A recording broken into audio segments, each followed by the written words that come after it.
I like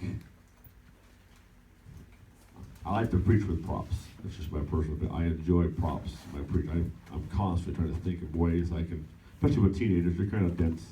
And sometimes something to look at just, keeps your attention. And it helps keep me attention. I'm dense, and I think in pictures. And I love to read a story and just put myself in it. And, what would it be like if I were there and we're living in it, and it's just the way I am. And I like it when a guy says, I found this 6 months ago. I've been saving it for a message. I like it when a guy comes prepared. And he's been thinking ahead, looking through life at illustrations. And I like that. And today, when we were out at the game field, one of the reasons why I had each of you come up with a game, I wanted you to put yourself in our shoes for a little bit, for the Nehemiah shoes, and think how difficult it is sometimes to come up with a game that everybody can get involved in and play and enjoy, and then run a game like that. When there's kids all over the place and they're not listening to you and they're all up front here, and you have to round them all up, get their attention, explain how it's going on while the 14 kids in the back are talking. And if I were to announce, I was talking to someone about this afternoon, it was my wife. I said, if I were to announce next week we are having a teen camp and we're going to go to any campground and we are just going to sit in this field of the grass and stare off into space, every one of you would say, that sounds really boring. But it baffles me when we play games. It's, I don't want to play. That's boring. I'm going to sit in the grass and watch you all play. Really? I heard somebody, I was sitting on the park bench out here, and I listen. I'm a people watcher. I love to watch. I told you before, I'm an introvert. I don't like talking to people. I love watching people.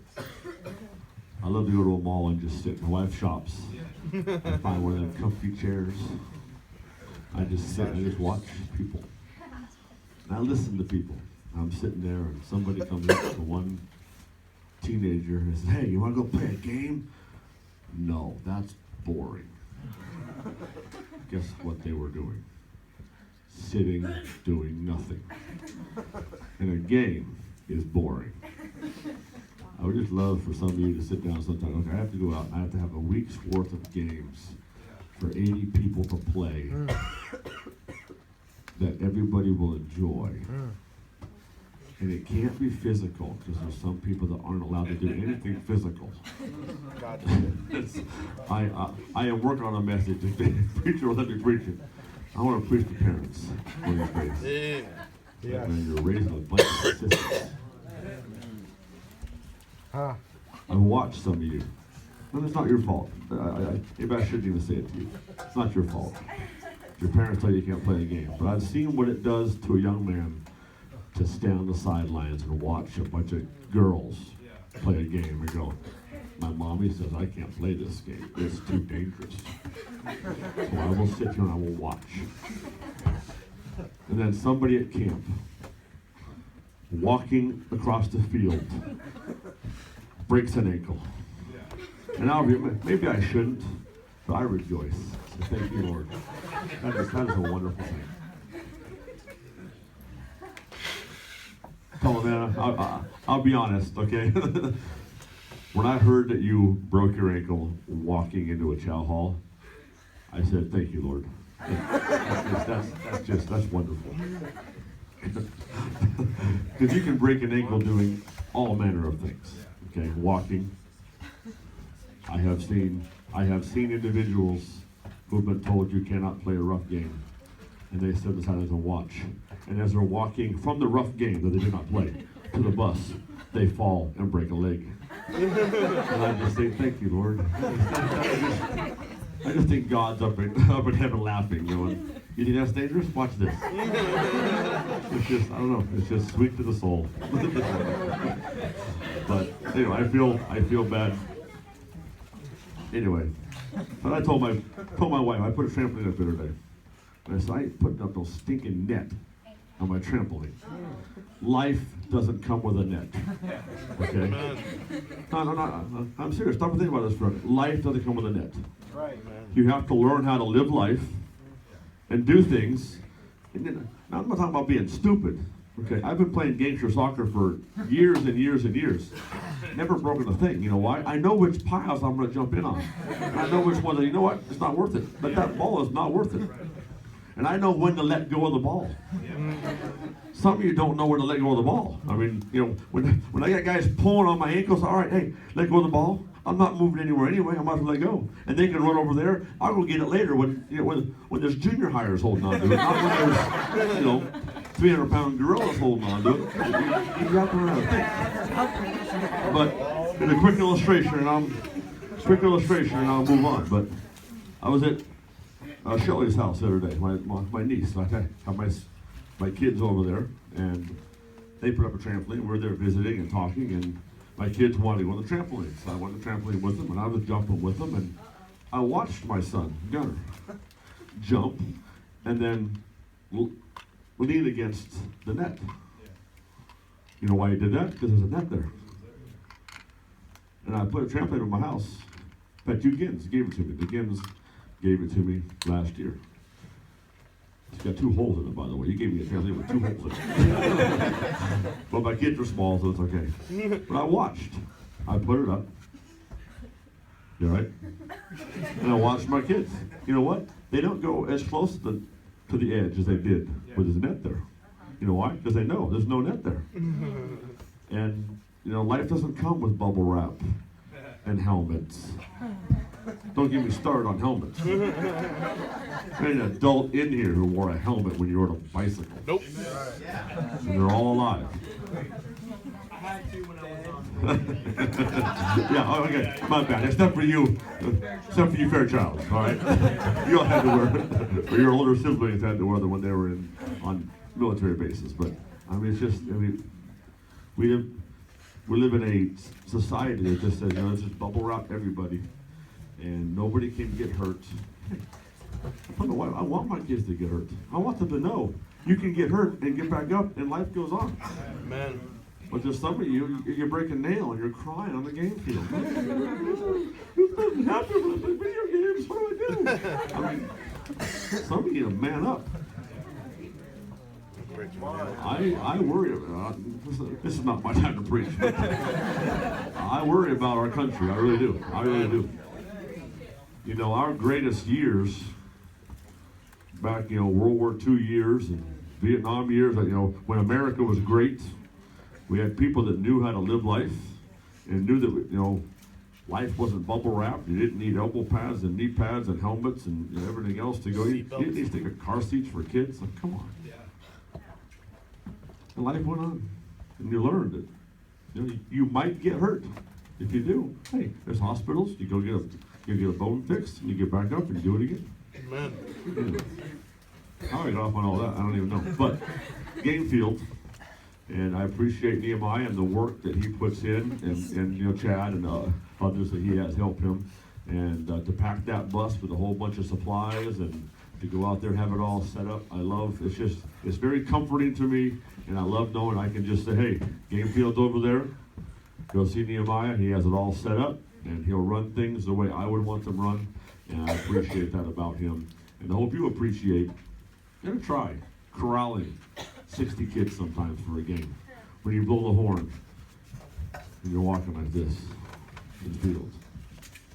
And the kids that ran there, like, when are we going to play? Well, only 4 of you are here. We have to wait for everybody else who hasn't run in the last year, because camp has been a year. They haven't run in a year. And this is the first time. And they're a little slow. They get there and they're like, oh, hurt my ankle. Like, really? Yeah. It's I don't walk.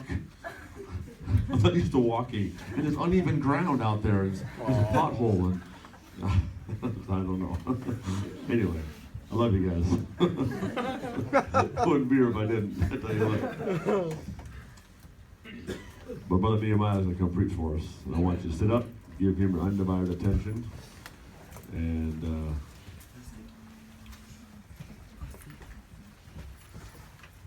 I appreciate your attentiveness. You have done well.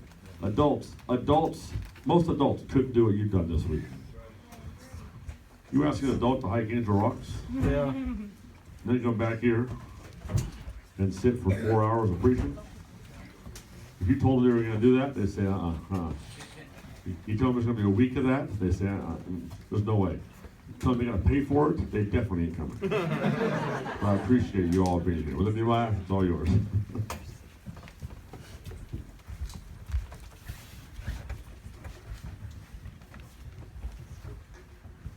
Thank you for that. We were so serious a few minutes ago, I thought I was going to have to change the first half of my sermon to be more serious. Do that.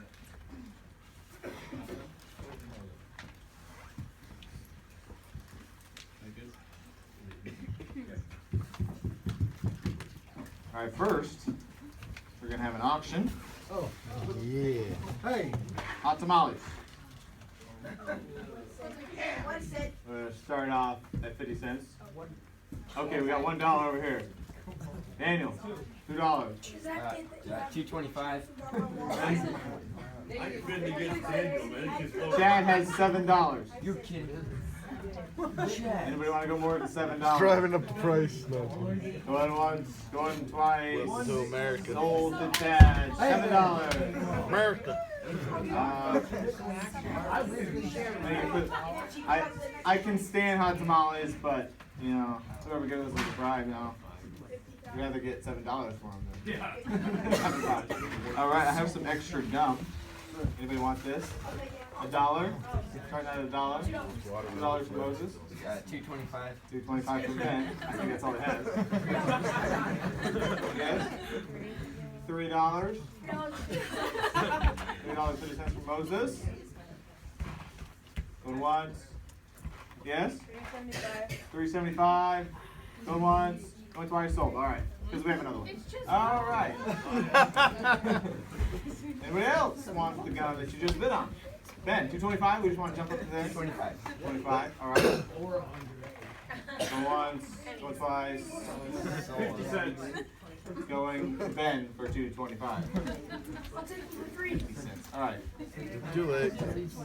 Whew. I need to pay for my t-shirt that I got, so thank you guys very much. All right, you can find Mark chapter 4 and Ephesians chapter 6.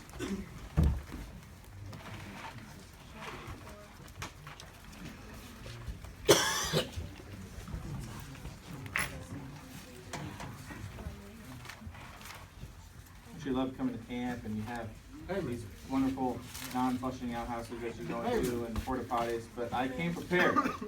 I brought some poopery. Anybody had any poopery before? This is wonderful stuff.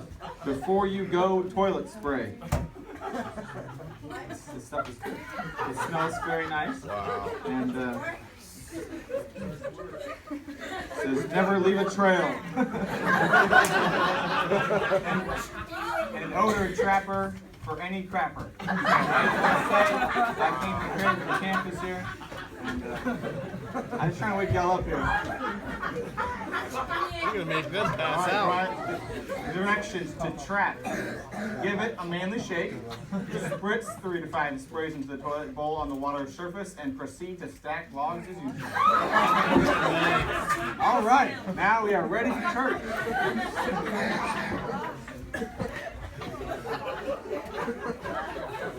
For the daily, you get back there. What? All right, Mark chapter 4. Water.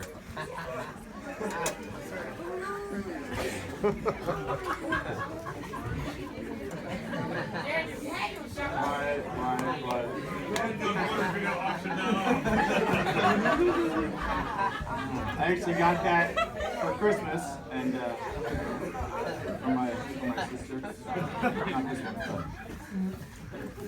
All right, we better pray real quick. Quiet.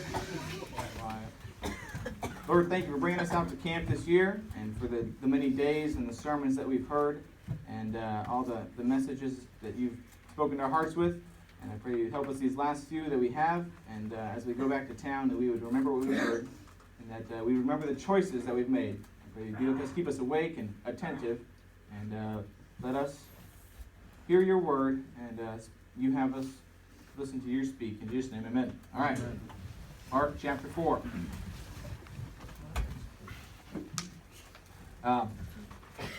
We had the carnival a couple weeks ago. Who went to the carnival? Most of us did. And so the carnival is kind of like camp. There's lots of preparation for that. And pretty much the whole week before, we're getting stuff ready. We're building booths.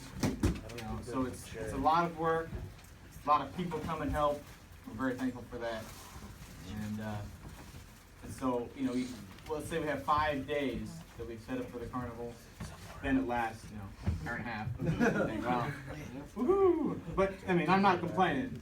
I'd be fine with an hour, so. Amen. Amen, Chad. Amen.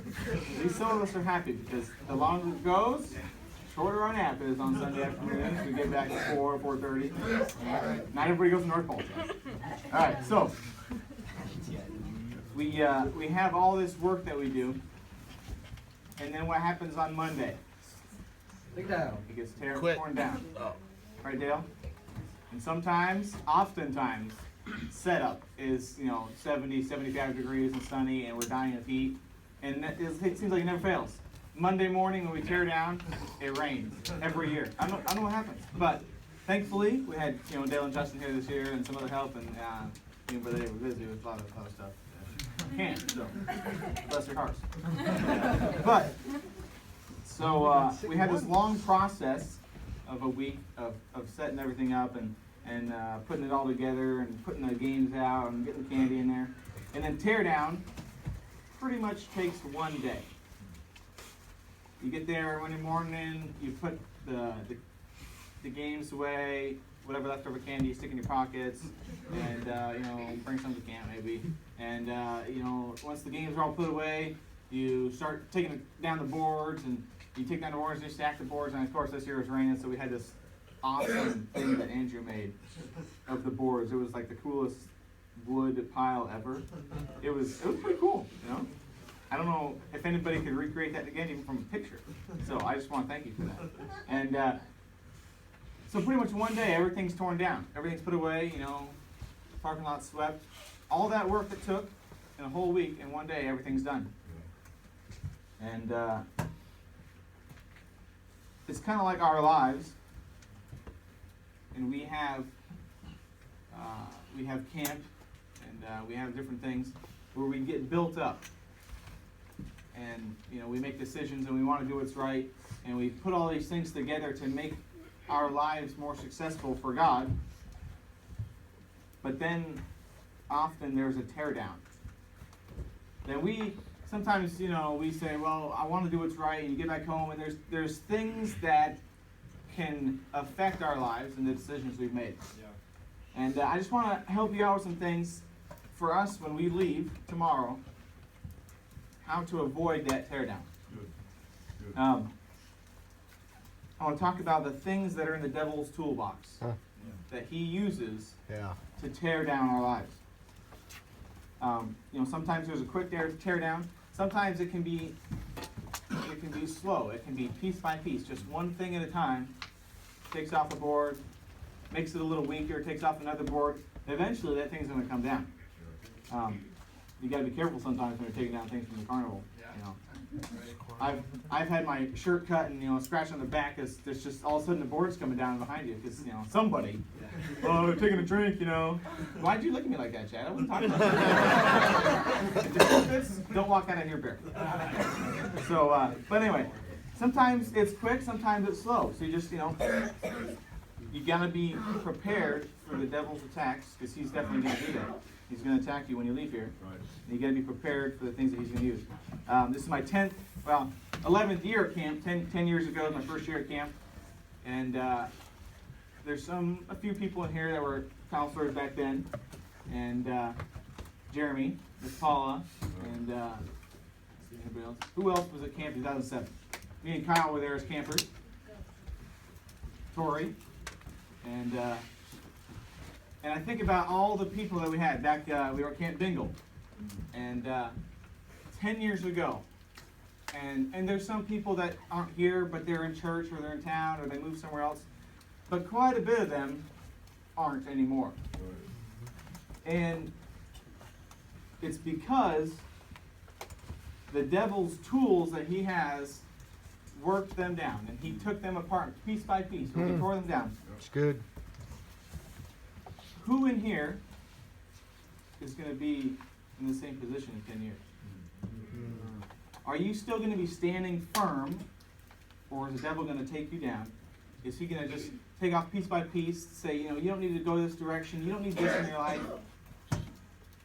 Is he going to take you down, or are you going to stand firm? Let's read Mark chapter 4, verse 1. And he began again to teach by the seaside, and there was gathered unto him a great multitude, so that he entered into a ship, and sat in the sea, and the whole multitude was by the sea on the land. And he taught them many things by parables, and said unto them in his doctrine, Hearken, behold, there went out a sower to sow, and it came to pass as he sowed, some fell by the wayside, and the fowls of the air came and devoured it up. And some fell on stony ground, where it had not much earth, and immediately it sprang up, because it had no depth of earth. But when the sun was up, it was scorched, and because it had no root, it withered away.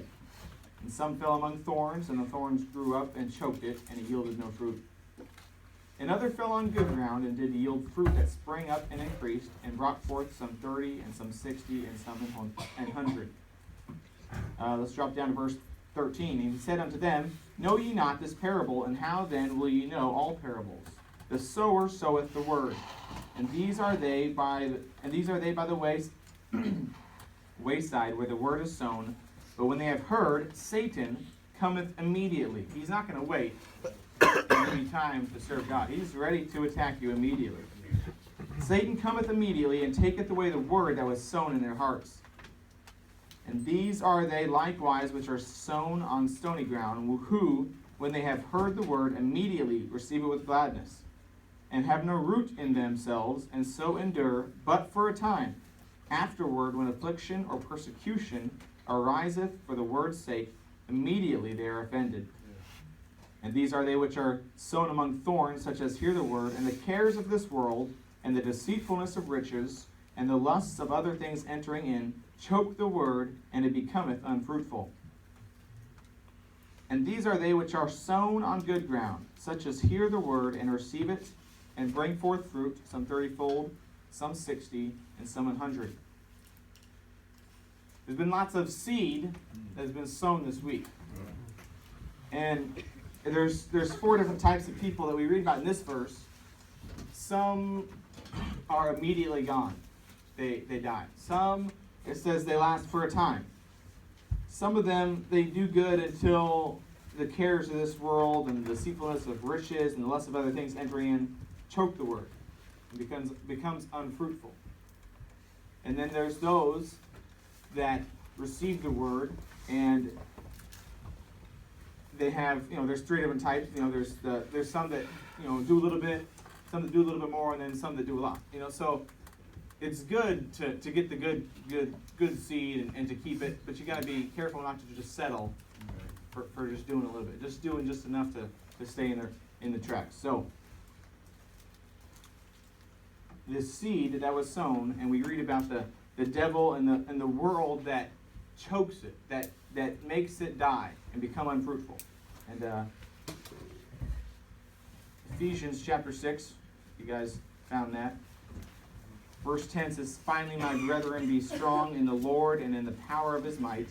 Put on the whole armor of God, that ye may be able to stand against the wiles of the devil.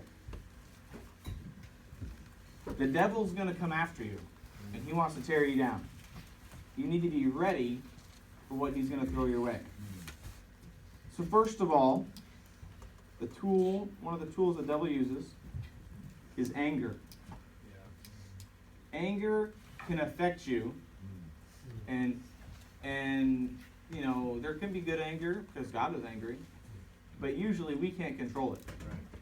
And one thing that likes to tear things up, the saw. This can tear things up. This is an angry saw. I didn't bring the battery because I didn't want to make anybody angry when I used it on it. So Number one, anger. We're gonna use the Bible a little bit tonight. 1 Samuel chapter 20. Anger can make you do things that you're going to regret. 1 Samuel 20. And this is a story, King Saul and Jonathan and David. This is when Saul was king, and David, he was working for Saul. And Saul had started to, be jealous of David and the things that David got and the praises that people sang about him. And David and Jonathan were good friends. And David wanted to know, should I leave? Is your dad angry with me? And so David said, I'm going to leave. It's the feast coming up. You tell your dad that I had to go to Bethlehem, and we'll see how he reacts to it. And we'll start in verse 25. It says, And the king sat upon his seat, as at other times, even upon a seat by the wall. And Jonathan arose, and Abner sat by Saul's side. And David's place was empty. Nevertheless, Saul spoke not anything that day, for he thought, Something hath befallen him. He is not clean. Surely he is not clean. And it came to pass on the morrow, which was the 2nd day of the month, that David's place was empty. And Saul said unto Jonathan his son, Wherefore cometh not the son of Jesse to meat, neither yesterday nor today? And Jonathan answered Saul, David earnestly asked leave of me to go to Bethlehem. And he said, Let me go, I pray thee, for our family hath a sacrifice in the city, and my brother he hath commanded me to be there. And now, if I have found favor in thine eyes, let me get away, I pray thee, and see my brethren. Therefore he cometh not unto the king's table.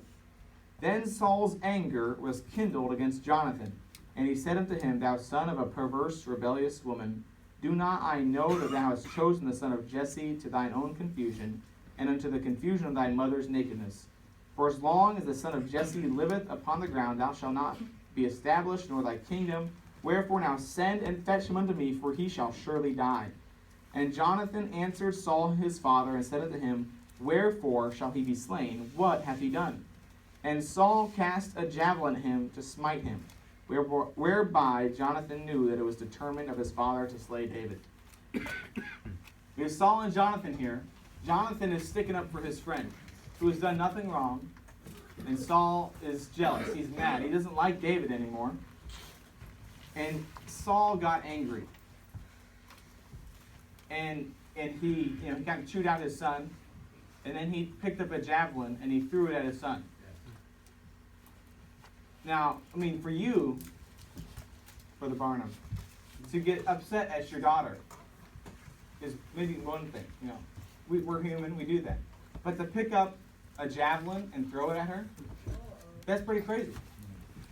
But the devil uses anger to throw our lives all out of whack. We do things that we can't come back from. We do things where we just get in a fit and we say, you know what, this is ridiculous. I'm just gonna cut this guy up. But we can't get back from that. We can't make those things not happen. What we've done is finished. Saul let his angry outburst lead to something that hurt his relationship, I'm sure, with his son after that. The first murder in the Bible was Cain killing his brother Abel. Yep. Because God was satisfied with Abel's sacrifice, but not with Cain's. And that's as simple as saying, God's pleased with what my brother's doing, but not with what I'm doing. So I'm going to kill him for it. It says Cain was wroth. He was angry. And his anger caused him to kill his own brother. And we think, I would never do something like that. But as Isaiah talked about that path, it doesn't start off that way. But you never know what could end up happening if you can't control your own anger. Over in 2 Chronicles, the king Asa, he was warned by the prophet. He was rebuked by the prophet Hanani. And it says in verse 10, Then Asa was wroth with the seer and put him in a prison house, for he was in a rage with him because of this thing. The king was so mad at being told he was wrong that he threw that guy in prison. That's kind of over the top, It's just, he's the king. He doesn't have to listen to him. But it seems like he was convicted about what he was doing. He knew that the prophet was right. The prophet came from God, but he threw him in prison. He was angry. He said, you know what? I don't want to deal with this person anymore. I don't want this person pestering me about what I'm doing that's wrong. So I'm going to get rid of him. I'm going to put him in prison. The devil will use anger to make other people not trust you. They don't want to be around you. Nobody really wants to be with an angry person. In Proverbs, back here somewhere, it says, not to be friends with an angry man. Right. If you're angry, you can that will hurt your relationships with people that you should have relationships with. They're not going to want to be with you. You work on a bus route and you get mad at kids because they're annoying to you. They're not going to want to come anymore. You can affect people coming to church because the way that you treat them. That's right. Come on. And eventually you'll just say, I don't want to come either. I'm angry. These people bother me. I don't want to come. Don't let anger affect you. We need to have a peaceful spirit. One of the fruits of the Spirit is peace. We need to control ourselves. We need to let God control us. We need to be spirit-filled, not filled of the flesh. In Hebrews chapter 12, it talks about the root of bitterness springing up within us. Bitterness is that grudge that we hold, that thing we hold on to that maybe nobody even knows about anymore, but we do. Amen. And it hurts us, and it makes us, people, maybe someone gets up to preach, and you say, I'm not going to listen to anything they say, because one time they did something to me. Or maybe I don't like preaching because a preacher told me I was wrong, so I'm not going to listen to any of that. I'll come to church because I have to, but when the preaching starts, I'm just going to tune it off, because I don't like people telling me what I'm doing wrong. Whoa. Bitterness is like drinking poison and hoping that someone else dies. Right. Bitterness is saying, I hate that person. I wish something would happen to them. And nothing's happening to them. They might not even know it, but it's affecting you. It's dragging you down, and the devil's saying, just keep being mad. Just keep being angry at that person. We'll get your mind on that so you can't think about anything else. God's saying, I have these things for you, but you're not even listening because you're bitter and you're angry. You have these violent outbursts that you can't control. You can control it.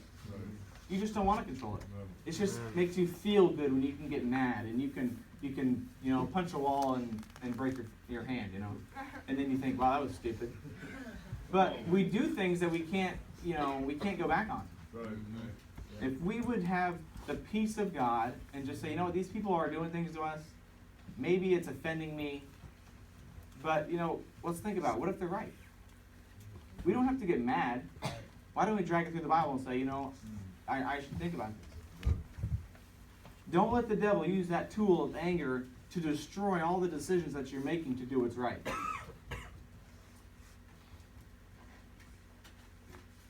Over in Esther, chapter number 3.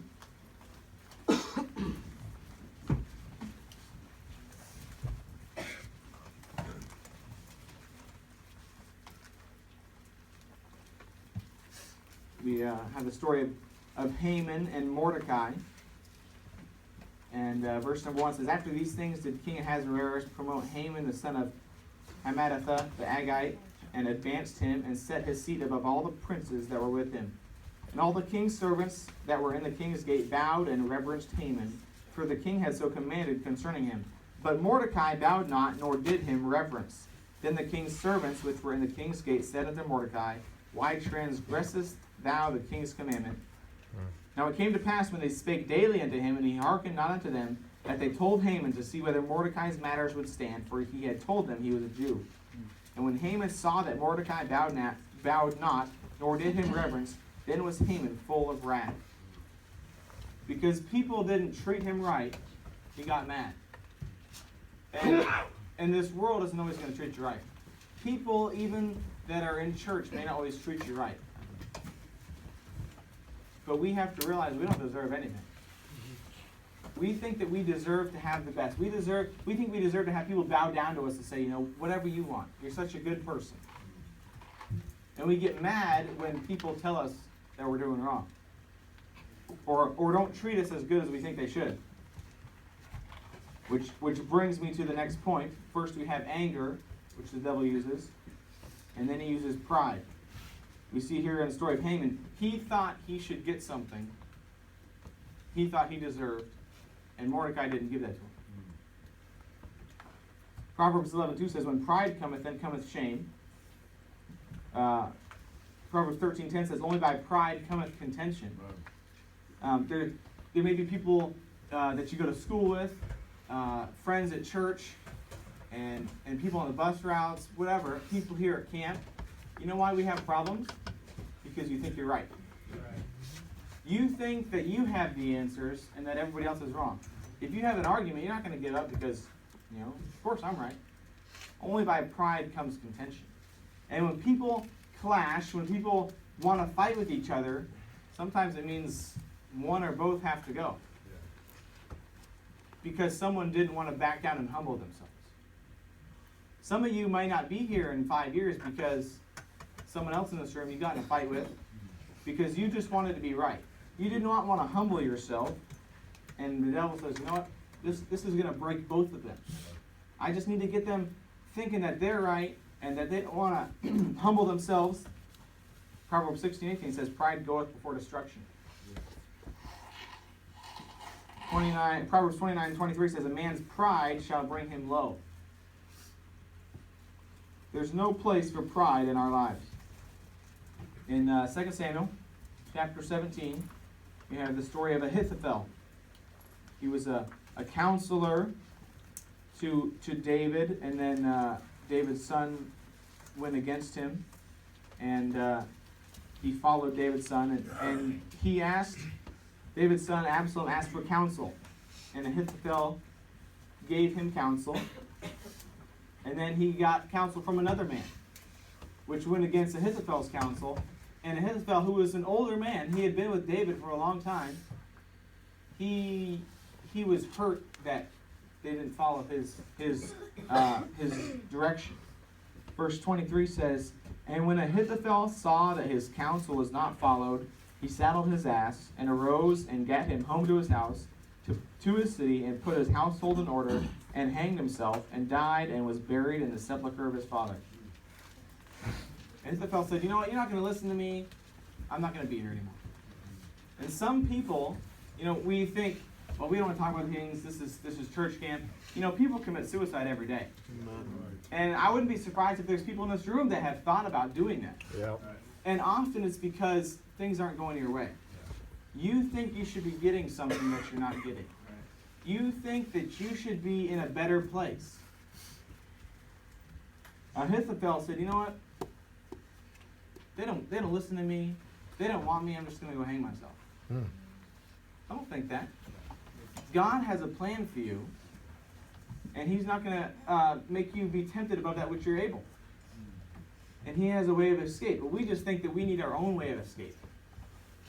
We're going to kill ourselves. That's what Ahithophel did. We need to get rid of pride in our lives. We need to accept that we're not always right. We need to accept the Bible as being right. We need to accept authorities telling us things, and we just need to listen. As we grow older, somehow we think that, you know, we graduate high school, we know everything, or we go to college, and we think that we don't need counsel, we don't think that we need God's word anymore. And that's usually when a lot of people, they fall away. It's because they think that they can make their own decisions. You can't make decisions on your own. In a multitude of counselors, there is safety. But if you just go off on your own, it says pride goeth before destruction. You think you know everything, and you're going to be brought low. Instead of chasing money, we want a good job. Instead of chasing fame or respect, we should just be choosing to be humble. And to choose to follow God and to serve Him instead of serving ourselves and being proud. Luke chapter 15. I think we heard about this earlier in the week. This is the story of the prodigal son. And we know the story. He left home. He wanted to be out of there. He wanted all the things that his dad owed to him that he thought were, he just wanted what was his. But I want to go to verse 25. After the prodigal son returned, and his dad threw him a party, he was happy he came home. It says, now his elder son was in the field, and as he came and drew nigh to the house, he heard music and dancing. And he called one of the servants and asked what these things meant. And he said unto him, thy brother is come, and thy father hath killed the fatted calf, because he hath received him safe and sound. And he was angry, and would not go in. Therefore came his father out, and entreated him. And he answering said to his father, lo, these many years do I serve thee, neither transgressed I at any time thy commandment, and yet thou never gavest me a kid, that I might make merry with my friends. But as soon as this thy son was come, which hath devoured thy living with harlots, thou hast killed for him the fatted calf. And he said unto him, son, thou art ever with me, and all that I have is thine. It was meet that we should make merry and be glad, for this thy brother was dead, and is alive again, and was lost, and is found. This is a man that stayed home. He stayed in church, so to say. He didn't leave for the world. He stayed there, and he was faithful. But when someone else got something that he didn't think they deserved, and he thought he deserved, he was not happy with that. He was unsatisfied with what he already had. We have a lot. We have a camp that we can go to. Not everybody has that. We have a church where we have ministries we can serve in, and we have families. We have parents. Most of us, grew up with both sets of parents. But when someone else gets something that we think they don't deserve, we get upset at that. Instead of focusing on what we do have, we get mad when we don't get what someone else gets. We're self-righteous. We do what we think is right, not what God says is right all the time. Romans 10, verse 3.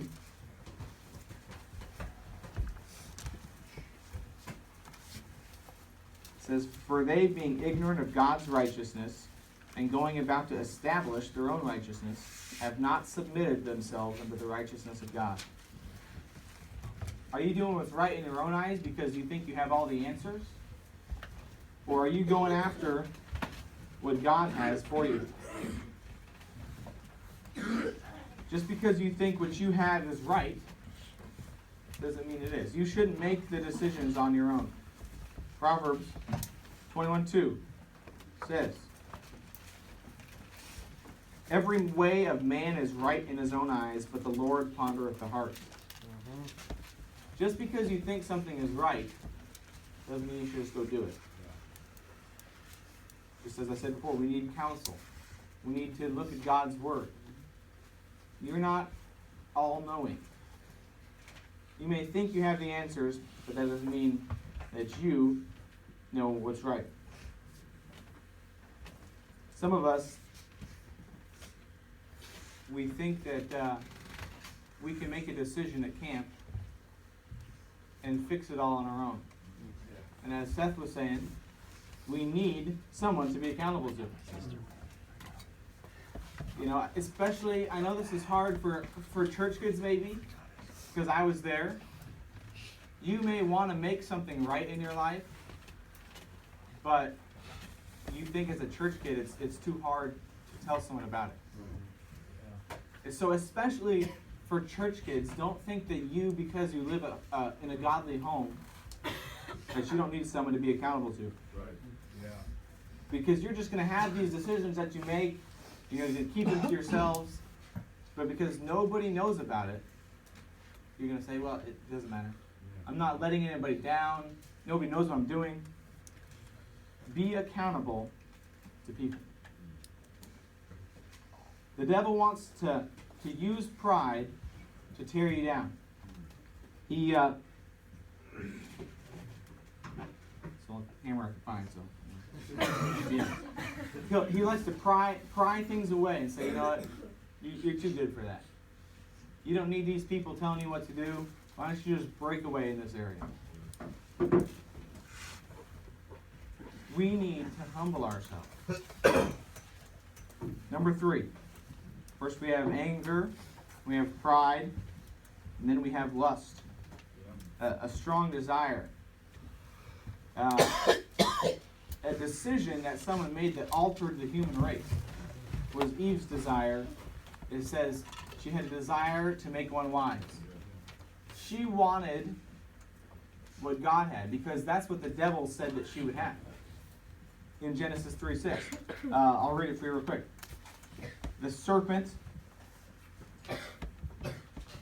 deceived her, and the woman saw that the tree was good for food, and that it was pleasant to the eyes, and a tree to be desired to make one wise.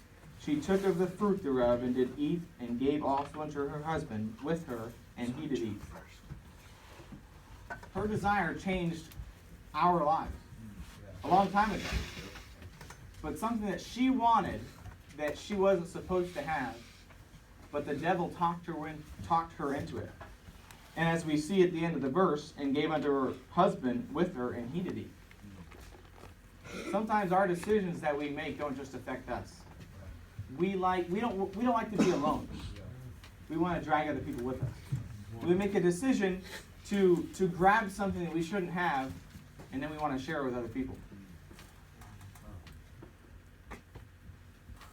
The devil will use it not just to affect us, but to affect other people. 2 Samuel chapter 11. Most of us probably know this story about David. David was a man after God's own heart. And somewhere I had it written down, but maybe not here. It says that he did what was right in God's eyes in all his ways, except for this one thing. And it came to pass, after the year was expired, at the time when kings go forth to battle, that David sent Joab and his servants with him and all Israel, and they destroyed the children of Ammon and besieged Rabbah. But David tarried still at Jerusalem. And it came to pass in the evening tide that David arose from off his bed and walked upon the roof of the king's house. And from the roof he saw a woman washing herself, and the woman was very beautiful to look upon. And David sent and inquired after the woman, and one said, Is not this Bathsheba, the daughter of the lion, the wife of Uriah the Hittite? And David sent messengers and took her, and she came unto him, and he lay with her, for she was purified from her uncleanness, and she returned unto her house. David, a man after God's own heart, saw something that he wanted, and he just thought that he had to get that for himself.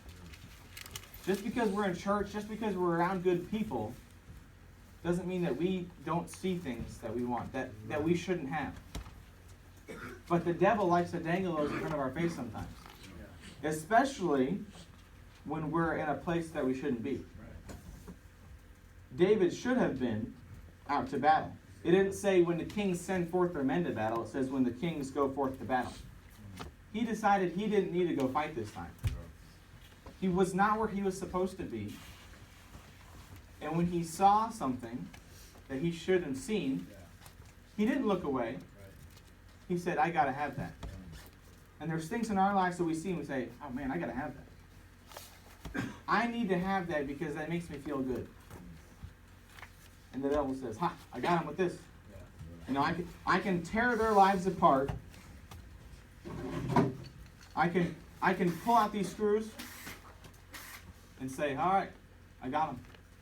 Because they are going after this one thing. Their eyes aren't on God anymore because I put something else in front of them.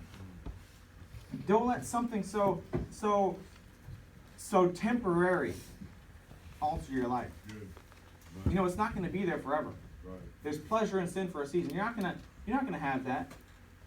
But God can be forever. You can serve God forever. Nothing will change with God. But we want to go after the temporary.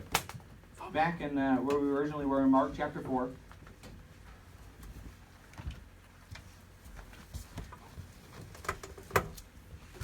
Verse 19 says, And the cares of this world, and the deceitfulness of riches, and the lusts of other things entering in, choke the word, and becometh unfruitful. We have this seed that was planted in our hearts, in our lives, these decisions we've made. But the cares of this world, which is the things that we're going to go back to tomorrow, the deceitfulness of riches, we think that we can do better, we can get more. And the lusts of other things, entering in, choke the word, and it becometh unfruitful. They choke off the decisions that you've made, and then, they're gone. Because you decided that you wanted to go after other things. Colossians chapter 3, verse 2 says, set your affections on things above. Too often, we set our affections on things that make us feel good, and not on the things of God. 1 Corinthians chapter 10, verse number 6 says, now these things were our examples to the intent we should not lust after evil things as they also lusted. This is talking about the children of Israel in the wilderness, and it gives a few different things that they did that is an example to us not to do.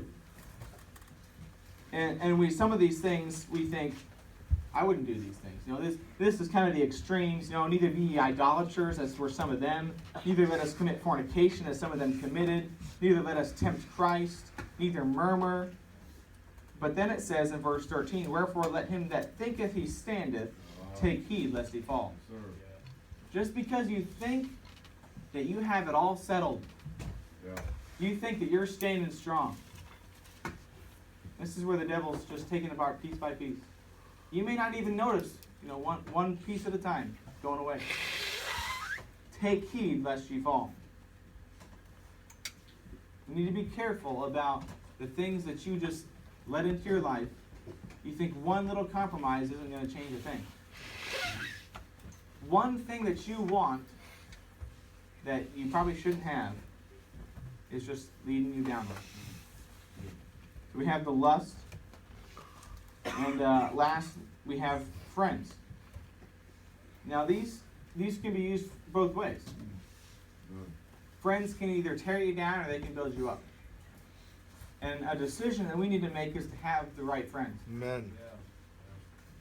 We're around people at camp, and for the most part, it's people that are going to help us do right. But I'm sure every one of us in here has a friend that we talk to on a regular basis that's not here. Amen. They didn't hear the same things that you're hearing this week. Right. And they're not necessarily bad friends. Maybe they go to church and they just weren't able to make it.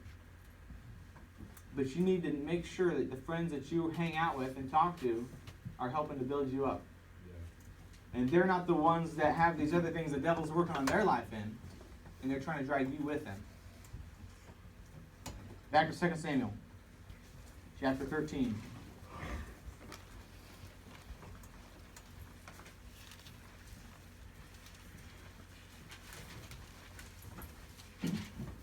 Read about another one of David's sons. It came to pass after this that Absalom, the son of David, had a fair sister whose name was Tamar. And Amnon, the son of David, loved her. And Amnon was so vexed that he fell sick for his sister Tamar, for she was a virgin. And Amnon thought it hard for him to do anything to her. Here is Amnon's lust. This is the thing that he wanted so bad. He was vexed that he fell sick for her. And then we read in verse number 3, but Amnon had a friend whose name was Jonadab, the son of Shimei, David's brother. And Jonadab was a very subtle man. And he said unto him, why art thou, being the king's son, lean from day to day? Wilt thou not tell me? And Amnon said unto him, I love Tamar, my brother Absalom's sister. And then Jonadab goes and tells him, well, this is what you can do. He was a very subtle friend. He said, you know what? Why don't you use this little trick and you can get what you want? Be careful of the friends that you have and the advice that they give you. Your friends aren't the best people to get advice from. Even if they mean right, they don't know everything. Now, none of us know everything, but God's Word does. And God's Word wants to lead us, but we want to hear what we want to hear. We're looking for someone to agree with us in what we want to do. Be careful of the friends that you have. Be careful of the relationships that you have, especially as you get older. There's people, especially if you have a friend at school or whatever that doesn't go to church, those are often the ones that really, they tear you down. Because they have different ideas of what a relationship is.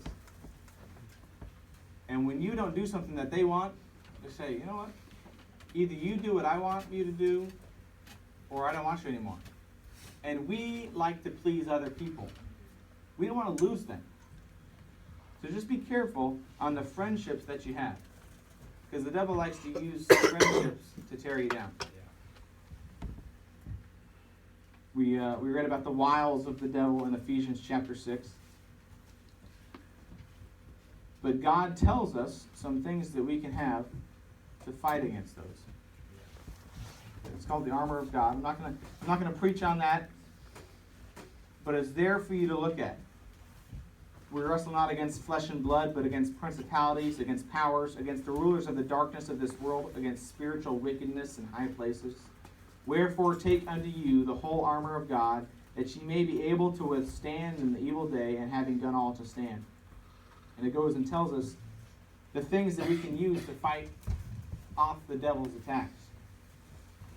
But as we leave camp, I just want to help you see these things. And there's many more. Don't think, well, it's just these ones. I'm not worried about any other area.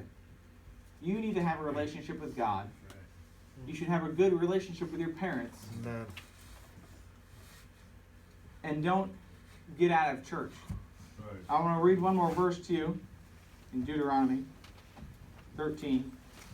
Verse 6 says, If thy brother, the son of thy mother, or thy son, or thy daughter, or the wife of thy bosom, or thy friend which is as thine own soul, entice thee secretly, saying, Let us go and serve other gods, which thou hast not known, thou nor thy fathers, namely, of the gods of the people which are round about you, nigh unto thee, or far off from thee, from the one end of the earth, even to the other end of the earth, thou shalt not consent unto them, nor hearken unto him.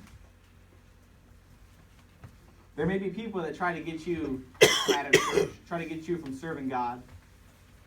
They think that life's all about fun. They want to serve gods that let them do whatever they want to do. Beware of the attacks the devil sends your way with the people that you hang around. There are many tools that he uses, but we can be strong in the Lord. Not in our own strength. If we try to do it in our own strength, the devil's going to win. Because we're not strong enough.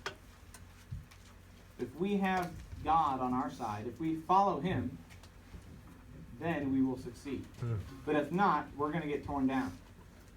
And those in here that have the relationship with God, and they can fight off these attacks because they listen to counsel, because they read God's word, because they have a relationship with him, and they stay in church, those are the people that are going to be here in 10 years. But those of you that let friends drag you down, you let lust, your desire to have something, and you want it, or pride, or anger, or anything else that the devil will use, we may not see you ever again. Because you just decide that you want what you want. Be careful of the devil's attacks. God's on your side, but you have to choose him. So have every head bowed, every hand raised.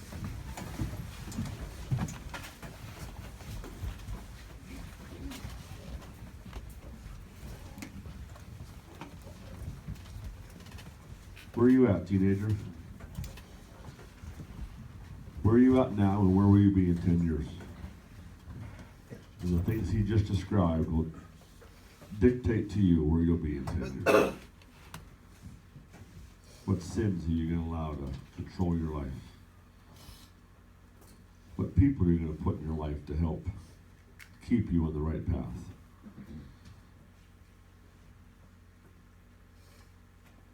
I've said it many times, I'll look forward to 5, 10 years down the road and see some of you who today are campers.